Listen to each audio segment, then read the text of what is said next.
Ինչից պիտի վախենամ։ Մեր պետությունը կործանման եզրին է հիմա։ Մենք մի պետությունը մեր հայկական կորցրինք, դրանից առաջ 5000 զոհ տվեցինք դա պահպանելու համար, չկարողացանք, որովհետև համոզված եմ արդեն ուղղակի, որ ամեն ինչ պայմանավորված էր թշնամու հետ։ Հիմա մեր հայկական այս մի պետականությունն է վտանգված։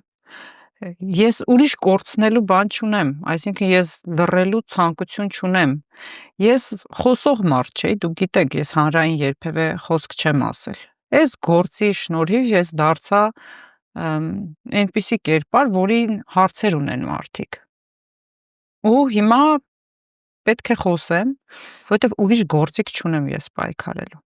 Այսօր մնացել է իմ ձեռքին միայն այդ գործիքը։ Եվ ես պետք է խոսեմ, որովհետև ոչ մեկից չեմ վախենում։ Իմ Տերը Աստված է, իմ պաշտպանը Աստված է։ Նույնիսկ այն կալանավորումը, որի միջով ես անցա, առանց իր թույլտվության հնարավոր չէր որ լիներ, այսինքն դա էլ էր պետք հավանաբար։ Այսպես ես շարունակելու եմ անել այն, ինչ որ արել եմ մինչ այդ, որովհետև որևէ հակաօրինական բան ես չեմ արել։